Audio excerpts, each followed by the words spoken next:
Hello, welcome to Have Toga Will Travel, a podcast exploring the Mediterranean world, ancient and modern, through the eyes of two former classics professors. I'm Emily. I'm Cam. And we're your hosts. Now, last time we talked about the rise and expansion of the Persian Empire. Today we're going to expand on that a bit more as we wade into what are normally called the Greek and Persian Wars. That means we're going to focus more on the rise of Darius, who is the Persian king who first invaded the Greek mainland. Now, today's discussion will have a lot to say about Darius's relationships with the Greeks, and we'll set up at least one more episode, maybe more than that, in this series, which will focus on Darius's son Xerxes and the well-known battles of Thermopylae and Salamis. It's also going to give us a chance to explore the ways in which some of our historical sources diverge from one another and or agree with one another. And the stories of Darius's rise to power illustrate those issues really well. So what we'll do is spend a couple of minutes talking about the sources.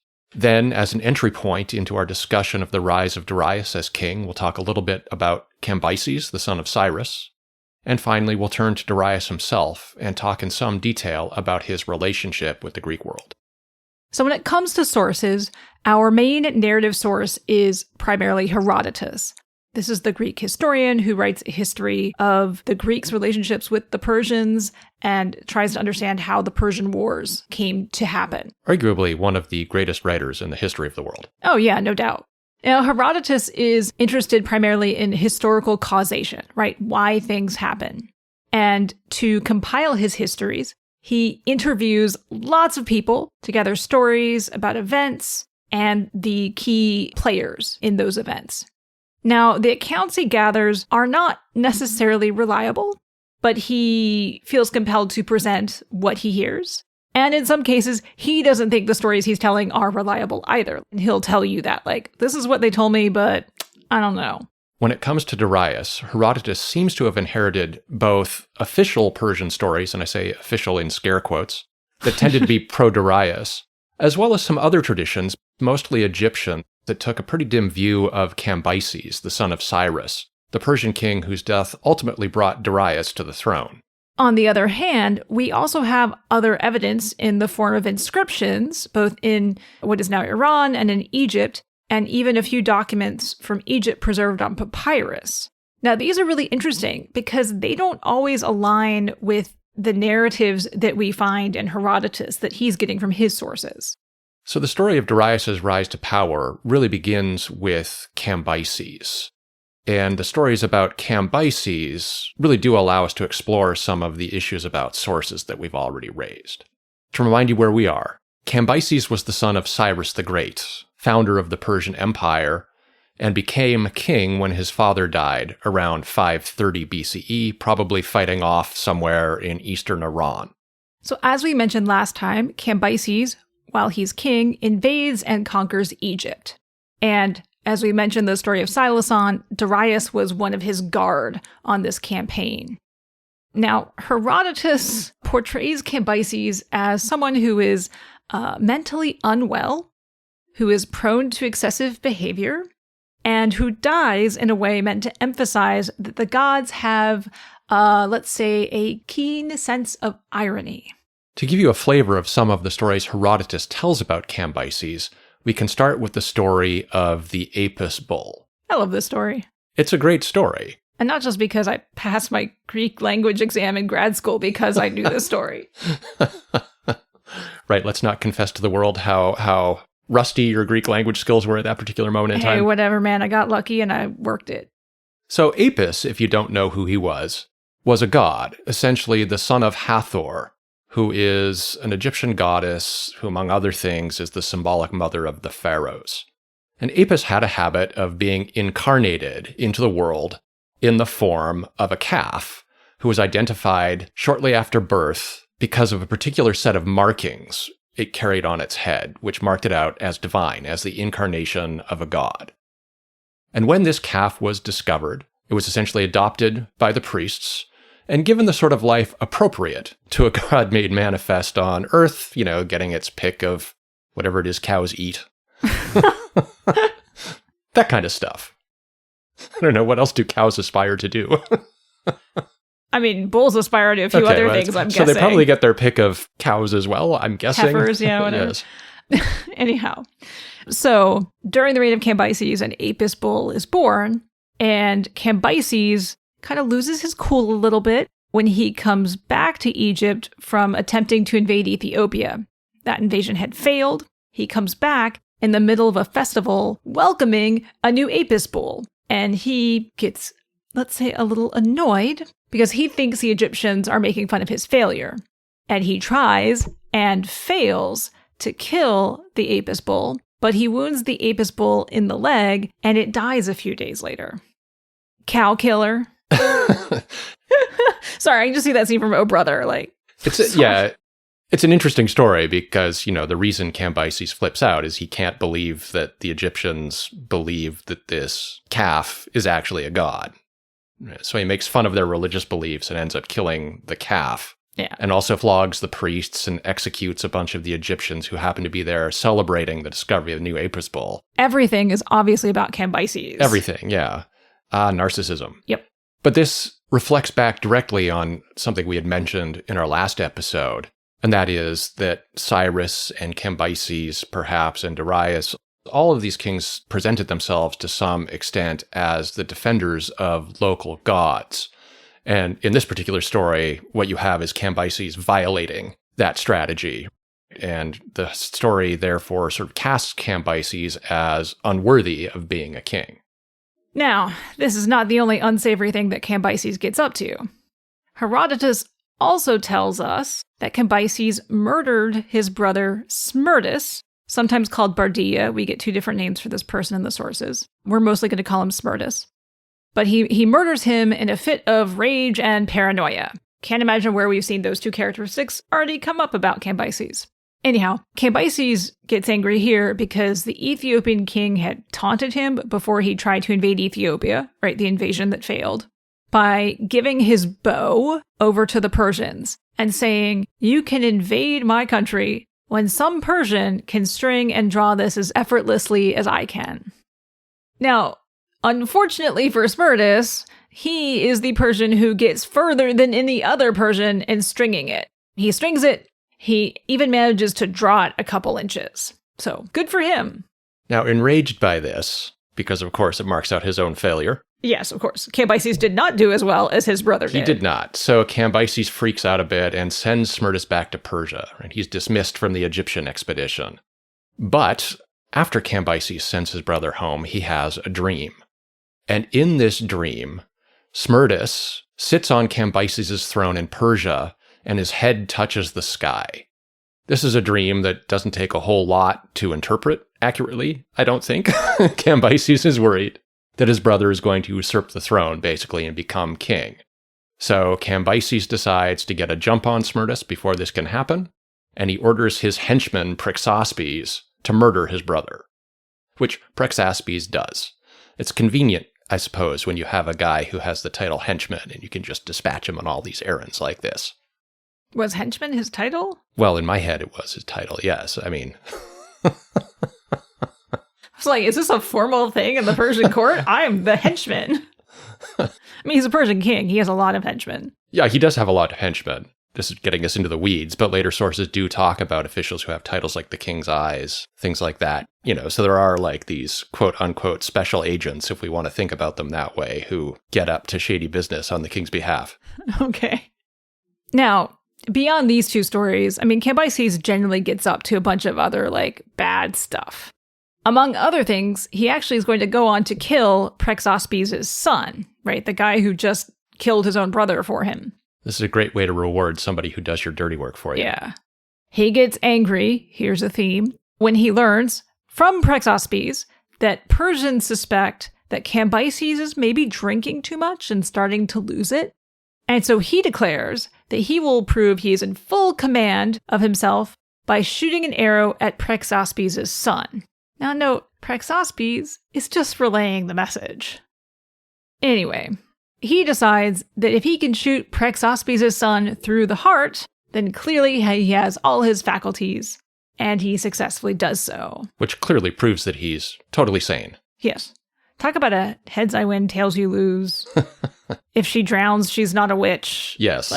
Yeah. And then finally, according to Herodotus, after carrying on in this kind of way, Cambyses finally gets the death that he deserves. This is a bit of a long story, and it starts when Cambyses learns that a man who looks exactly like his dead brother Smerdis, and who even has the same name, is claiming to be his brother, and hence the legitimate king of Persia. Now, Herodotus tells us that this guy, the false Smerdis, if you will, was a religious official known as a magus, or magus. Now, a magus is probably a member of a hereditary priestly class, and it's the word from which we derive the word magician. This magus is also not a Persian. He's a Mede, and he is the sort of usurper, claimer of this false identity. Now, when Cambyses figures out what has happened, he jumps on his horse, intending to ride back to Persia and to fight for what is his, drive out the usurper. But, inconveniently for him, the bottom of his scabbard pops up as he's jumping up onto the horse, and he accidentally stabs himself with the exposed tip of his sword in the leg. Interestingly enough, exactly in the same spot where he had stabbed the Apis calf. Now, the wound is not immediately fatal, but it goes septic, and Cambyses dies. Not, however, before confessing that he has killed the real Smerdis, and the man claiming to be his brother is an imposter, right? Because he had had his brother killed secretly. And as a result, no one believes him when he says that this is an imposter claiming the throne. But with the death of Cambyses, this false Smerdis, if you will, is able to claim outright the kingship of Persia. Now, in all of these stories, Herodotus is clearly making Cambyses out to be a bad king, right? Somebody who is unworthy to wield power because he abuses his subjects, Egyptian and Persian, and his own friends and his family. But this is where things get a little bit interesting, because other bits of evidence complicate this picture in various ways. Above all, they suggest that Cambyses fell victim to a couple of hostile traditions, one Egyptian and one Persian, and that these hostile traditions made their way into Herodotus's research. So we'll start with the Egyptian evidence, right? And this evidence paints a picture of a king who sought to fulfill his religious obligations as ruler of Egypt, but who also unavoidably made some enemies in the process. Right, we have several inscriptions from Egypt which kind of make that point. The first is an inscription on the mortuary statue of a guy named Udjahorresnet. This was an Egyptian official who earned titles and status in Cambyses' court after Cambyses took power in Egypt. He depicts Cambyses as a pious king who was eager to worship and protect the goddess Neith, an important goddess who was honored at Sais. That's a place in the northern delta, about 70 miles to the northwest of modern Cairo, which was the home of the Saite dynasty, the last native Egyptian dynasty to rule Egypt. Udjahorresnet is also the guy responsible for composing Cambyses' name and titles as a pharaoh. The name Cambyses used, just in case you're curious, and I know you're burning with curiosity, was Mesutire, a name that translates roughly to the offspring of Ra, the sun god. We also have inscriptions commemorating a dead Apis bull from the reign of Cambyses. Now, Apis bulls, when they died, were mummified and interned in sarcophagi at Saqqara, which is about 10 miles south of modern Cairo. The sarcophagus of one of the Apis bulls buried there is inscribed with the name and titles Cambyses used in his role as pharaoh, as is a commemorative stele there as well. And these suggest that the adult Apis that died in Cambyses' reign was buried with full royal honors, sponsored by the king, that is Cambyses. And so, interesting, right, that there is an Apis bull that does die during the reign of Cambyses, but he doesn't seem so hostile towards it in the inscriptions that survive. Yeah, and it doesn't, I guess, prove that the story told by Herodotus is wrong, but it's enough to make us skeptical, I think. Yeah. So added to that, we have at least one interesting document preserved on a papyrus, which possibly illustrates that Cambyses, even if he tried to be a king who honored his religious obligations, nevertheless struggled with a problem that was really common in a lot of empires. Namely, in any state conquered by an imperial power, Some members of the local elite will emerge as winners, basically by cooperating with or accommodating themselves to the new regime, while others become losers, basically by opposing the new order and get kind of angry about this.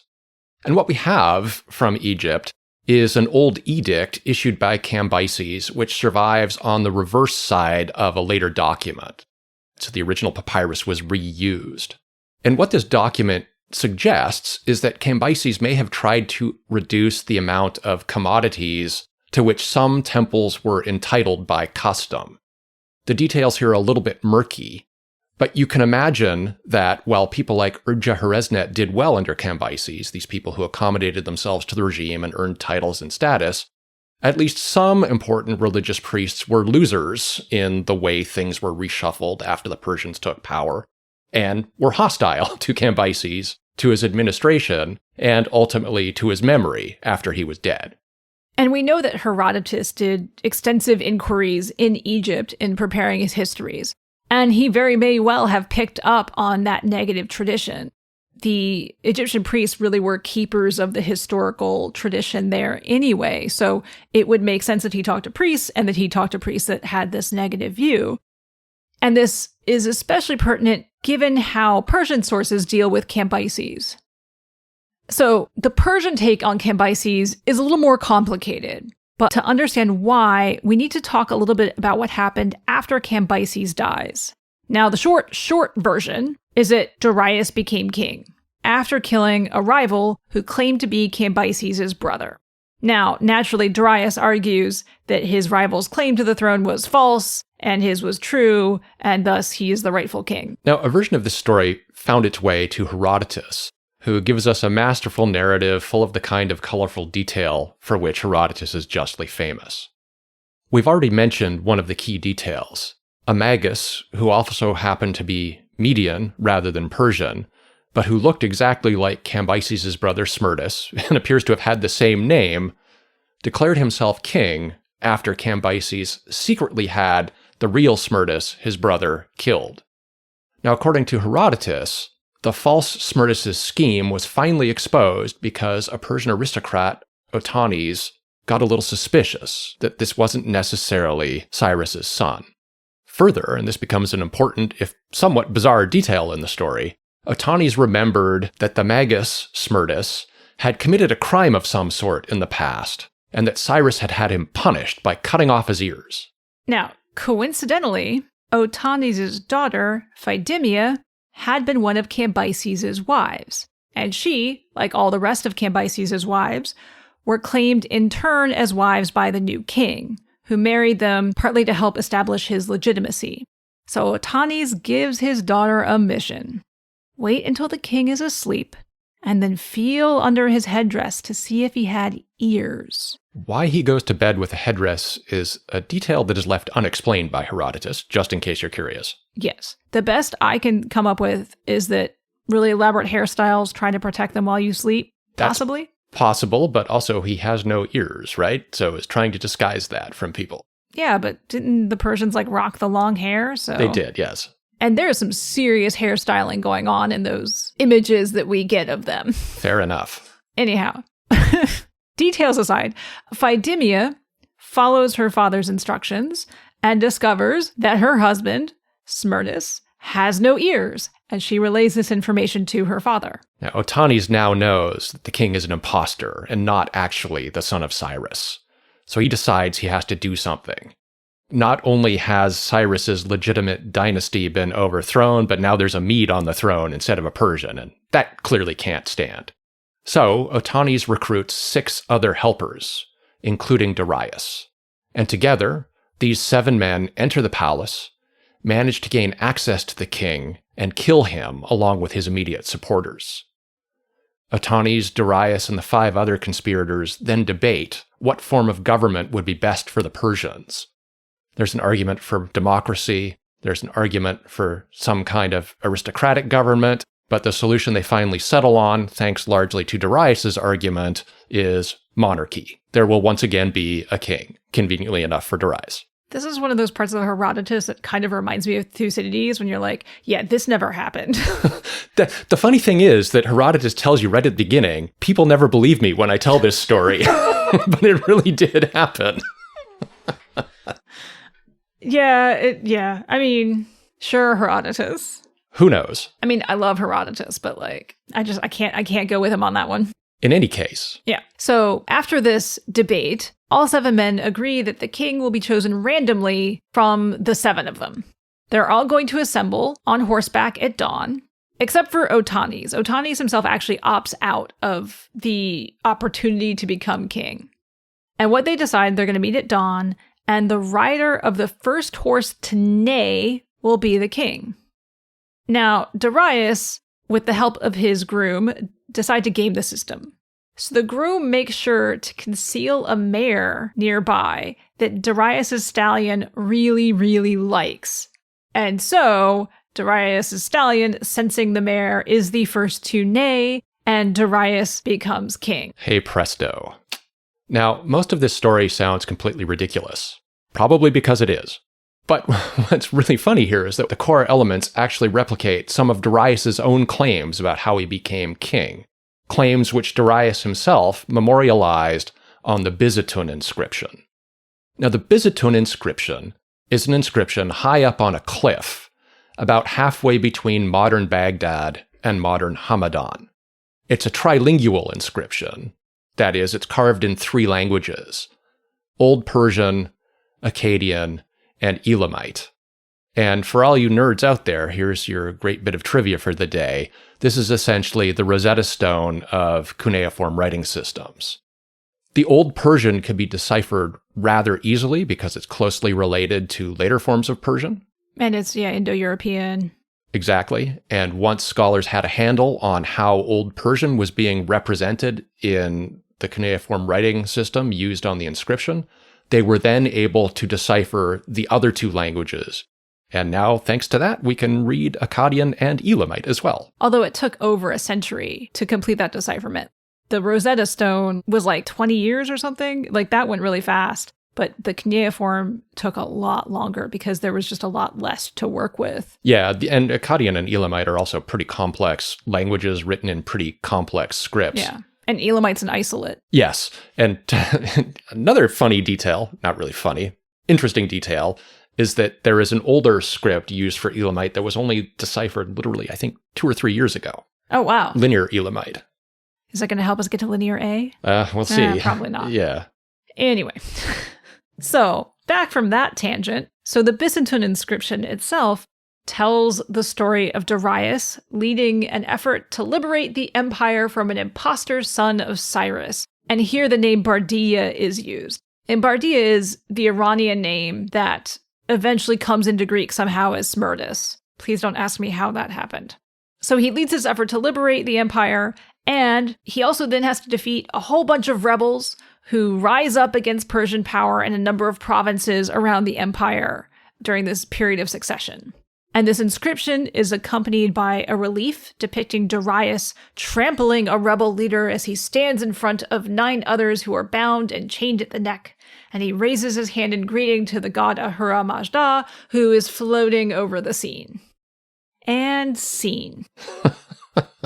It is a pretty striking relief, so maybe we should link to it in our show notes so people can see what it looks like. And it's way up high. Like, this is not legible to anyone passing by. The inscription is not legible. Yeah, the inscription is not legible. Yeah, but the relief really stands out. Yeah. Anyway, one of the aspects of this story that's really important for us right now is the fact that Darius here literally claims that Cambyses had killed his own brother secretly, and also claims that Amagus, here named Gaumata, took advantage of the situation to lead a rebellion in Persia by claiming to be Bardia, son of Cyrus, brother of Cambyses.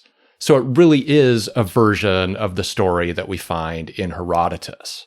There are a few differences, some of which are minor. So for instance, in Herodotus, Cambyses takes his brother with him to Egypt, sends him home, and has him assassinated later. In Darius, Cambyses has his brother killed before he leaves for Egypt. But, that's not as significant as some of the other differences. The major difference is that in the Bisitun inscription, Darius casts all of this as a cosmic struggle between two gods, Angramanyu, the lie, and Ahura Mazda, the god of justice and wisdom and so on. In the inscription, Darius presents himself as the agent of Ahura Mazda and is helping the god right an injustice, right? The injustice being the usurpation of Persian power by a wicked Magus. And he then ascends to the kingship in accordance with the god's will. So we have this portrayal of himself as the true rightful ruler, Ahura Mazda's chosen. He also claims to be the rightful ruler because of a relationship to Cyrus, the father of Cambyses. And Darius claims that they are both descendants of Thespes, who is the son of Achaemenes, from which we get the term Achaemenid dynasty, which is sometimes what the dynasty of Cyrus is referred to as. But if you do the math on this and chart the family tree, that makes him Cyrus's second cousin once removed. So it's not actually a particularly close relationship. Yeah, maybe he's stretching it a bit here to be I'm related to Cyrus. Okay, yeah, but not that closely. And then after sort of these assertions to his right to be king, he then talks about all of these other rebellions that he put down, and he claims that all of those rebels are followers of the lie, and that he is able to put them down again with the help of Ahura Mazda. Now, as a claim to power, some of this seems pretty shaky. Especially, these bits where he tries to argue that because he's Cyrus's second cousin once removed or whatever, he is somehow, a legitimate successor to the throne. Maybe it happened the way Darius claimed and the way that Herodotus describes following the basics. But to a lot of people, it seems much more plausible, much more probable even, that Darius simply murdered the son of Cyrus, the brother of Cambyses, to claim power for himself. And, the wave of revolts that happened after his accession to power maybe seem to support this. Although, if you're gonna rebel, power transitions are the time to do it. That's true, although the rebellions that followed Darius' accession were pretty bad. Yeah, okay, fair enough. So, maybe he was perceived as illegitimate. Yeah. But anyway, if this is the interpretation we prefer, it helps explain the hostility of the surviving traditions about Cambyses. Basically, it means it was necessary for Darius to argue that Cambyses murdered his own brother, Cyrus's other son, and that Darius himself came along and killed an imposter and righted an injustice rather than murdering the legitimate heir to the throne. Yeah. And this negative tradition also helps in that it generally portrays Cambyses as impious and someone who violates the gods and doesn't behave the way he's supposed to when it comes to the gods, and so he is unworthy of the kingship as well. Right. Just accentuates Darius' own awesomeness. His own awesomeness. That's a good word for it. All right. Well, then let's talk a little bit about Darius himself, or, as he styled himself, I love this part. Darius the Great King, King of Kings, King of lands containing all sorts of men, King on this great earth far and wide. And in particular, let's talk a little bit about his relationship with the Greek world. I think the one thing you got to say about Darius is, he is nothing but humble. Well, humility, of course, is a core attribute of rulers of world empires, as we all know. And it's totally a thing that was a priority in antiquity, too. Absolutely. Yeah. So, in many ways, Darius himself was probably a usurper. As we've already discussed. Functionally. Yes. But he does govern the empire as a fairly dynamic and assertive king. So in particular, he's going to follow in the model of Cyrus and Cambyses as conquerors, expanding Persian power and the Persian Empire in all directions, as we talked a little bit about last time. And this includes what we call the Scythian expedition or Scythian expedition. And this is a military expedition which Darius led in person in the late 510s BCE against peoples in what is now southern Romania, Bulgaria, and Ukraine, where he attempted to subdue a largely nomadic people known to the Greeks as the Scythians or Scythians. Now, this campaign ultimately fails, but it did create opportunities for Darius to form personal relationships of patronage with Greeks from city-states in Ionia and Aeolia, which were on the west coast of what is now Turkey, what we call in antiquity Anatolia. Now remember, Greek states in this part of the world had been conquered and incorporated into the Persian Empire by Cyrus in the 540s. Most did retain some kind of local government, but those city-states owed obligations to the Persian kings. First, they owed tribute, which they normally paid in gold or silver, and they also owed military service. And what this meant is that when Darius launched his expedition in the Black Sea regions, he drew heavily on the manpower of these Greek states because they were right there on the frontier most adjacent to the part of the world in which he was fighting. Many of those Greek states were governed at the time by autocrats, or to use the Greek label for them, tyrants. These were wealthy and powerful aristocrats, many of whom had probably come to power with Persian support. So these were people like Silason. We discussed him a lot in our last episode, and if you remember, Silason became the ruler of his home island of Samos with the help of Darius. Now, because Darius was leading this expedition in person, and these aristocrats are part of it, this gives them lots of time to hang out in the king's court, create personal relationships, cultivate Darius to seek rewards and favors. And according to Herodotus, these relationships are what's going to save Darius from disaster. So, the fleet that's accompanying Darius is crewed and commanded mostly by Greeks. And they have to form a pontoon bridge, right? A bridge of boats across the Danube so that the army can cross into what is now Ukraine. Now, there is a moment where the Greek commanders actually have a chance to break the bridge up and maroon Darius in Scythia, but they turn it down. And they turn it down because, at least as Herodotus tells us, they need Darius in order to stay in power themselves. So they can't afford to abandon him in Scythia and go home because he is the reason they are in power and stay in power. Now, as we've mentioned, Darius' campaign in Scythia ultimately failed. But that campaign, and equally importantly, the relationships Darius created with Greek aristocrats, played a big part in triggering the next major event we're going to talk about, an event that really kicks off what we think of as the Greek and Persian Wars proper. Specifically, the failure of the campaign and Darius' relationships with Greek aristocrats in western Turkey helped spark the Ionian Revolt, a major uprising that lasted from about 499 to 495 BCE, in which the Greek city-states of what is now western Turkey, along with city-states in Cyprus and a bunch of other states in non-Greek areas nearby, tried to reclaim their autonomy from the Persian Empire. Now, for Herodotus, the main cause of this revolt was pretty personal. And of course, Herodotus does like a good story, so the chance to tell a story like this, he's definitely going to jump in on. So what he tells us is that one of Darius's Greek friends, we'll use that loosely, a guy named Aristagoras, who is the ruler of Miletus, which is one of the most powerful Greek city-states in western Turkey, Anatolia, messed up a military expedition so badly that Aristagoras felt that rebellion was his only option. Now, Herodotus tells us that Aristagoras wanted to expand his own power by conquering Naxos, which is a wealthy Greek island in the Cyclades, so the islands that surround the island of Delos. Delos is an important island symbolically because it's the home of Apollo and Artemis. Yes. I know my mythology. I made you climb to the top of Mount Kinthus on Delos. Yes, we did. It's not the worst mountain we've ever climbed. No. It didn't involve me like shouting curse words at you at any point in time for making me climb it. You didn't try to murder me once. I've never tried to murder you. I'll let that pause speak for itself. You really going to throw me under the bus like that? Really? Is that what we're doing here?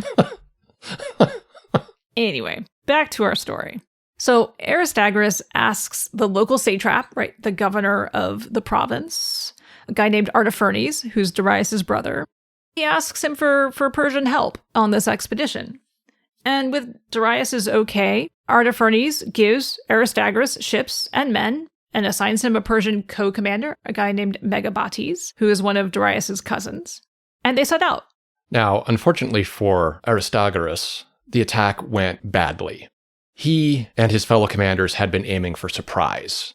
But the Naxians heard about the impending attack anyway, were on their guard and had successfully prepared to withstand a long siege when the fleet arrived. A siege that the fleet itself was not prepared to fight. According to Herodotus, the Naxians were alerted when Aristagoras and Megabates argued with one another, and Megabates was so angry that he decided to sabotage the entire expedition and then blame Aristagoras for the screw-up. Aristagoras, at that point, decided to revolt rather than slink back to Darius, tell him what had happened, and potentially face punishment, which one would imagine would have entailed either being stripped of his position or maybe even executed outright. Now, this story does sound a little far-fetched, but, it's not implausible given the dynamics of empire, right? Clients and subordinates are constantly vying for distinction in the eyes of the king and competing for honor, and this leads to lots of rivalries between men like Aristagoras and Megabates. Right, this tends to assume sort of a zero-sum character, right? The way you win honor in the eyes of the king is by thinking out your friends and accusing them of getting up to all sorts of bad deeds. Yeah. But at the same time, even if there were these personal factors in play, there were definitely a whole bunch of other system-wide factors that contributed to the Ionian Revolt by priming a lot of citizens in the Greek states of Western Anatolia to rebel. First, the fact that lots of Ionian tyrants were clearly Darius's clients created a whole bunch of tensions in these city-states because it interfered with what otherwise would have been the natural political competition among aristocrats in Greek city-states. In a lot of Greek city-states, what you constantly had were aristocrats vying with one another for election to office and for the status and honor that came along with that. And if you've got the Persians sort of weighing the scales down with their own thumbs, you can imagine how that would generate a lot of anti-Persian sentiment and a lot of hostility toward the people who were propped up by the Persians among members of the elite who were marginalized.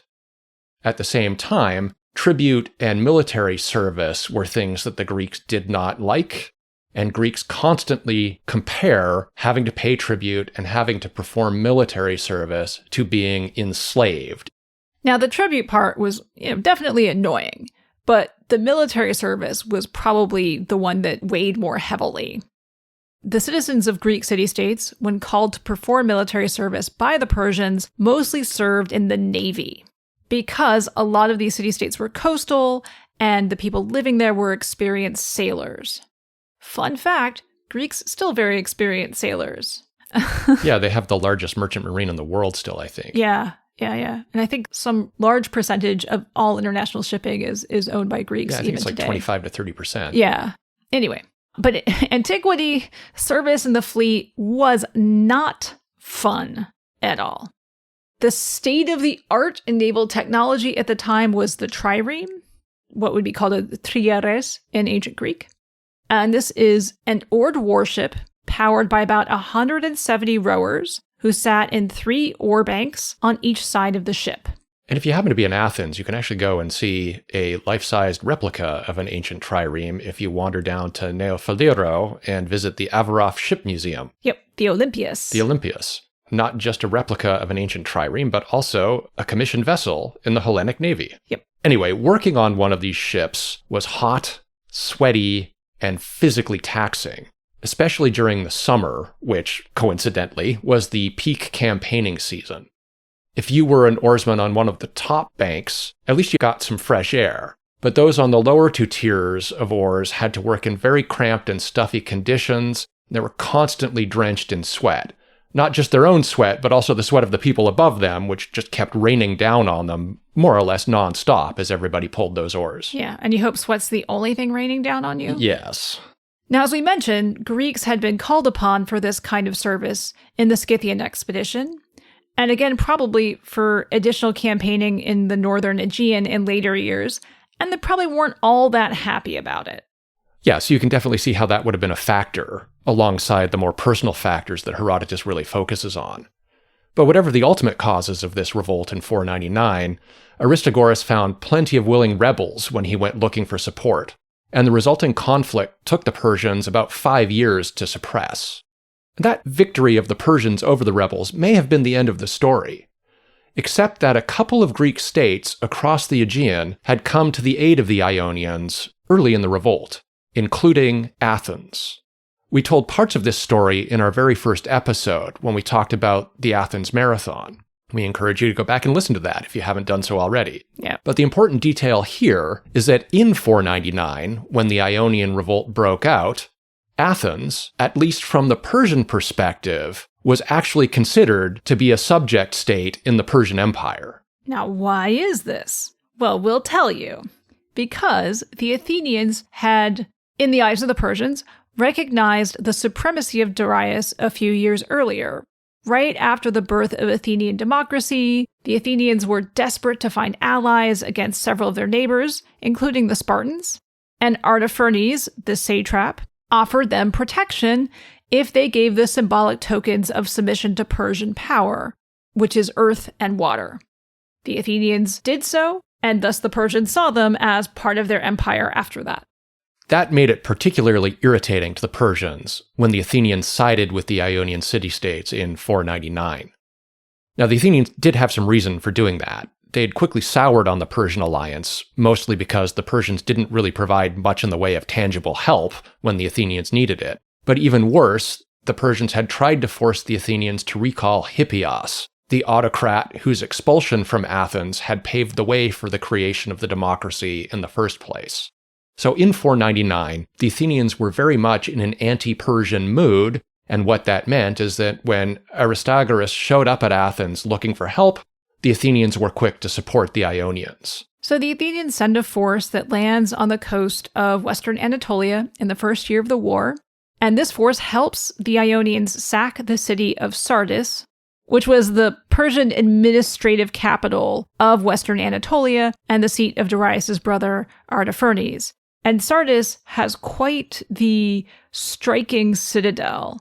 It's incredibly steep and fairly dramatic to look at.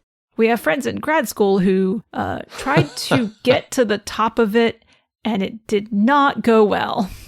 Everyone was okay. Nobody was injured permanently. Yes, but that made for some stories when everyone got back. Anyhow, so they sack Sardis. Now, this actually doesn't work out all that well for the Athenians who were there, because their force actually gets intercepted by the Persians on the way back to the coast and gets beaten up pretty badly.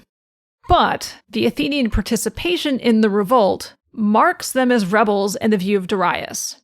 Although this is not without some confusion, since according to Herodotus, Darius' first question, when he is told what has happened at Sardis, and that these Athenians have rebelled against him, is, who are the Athenians?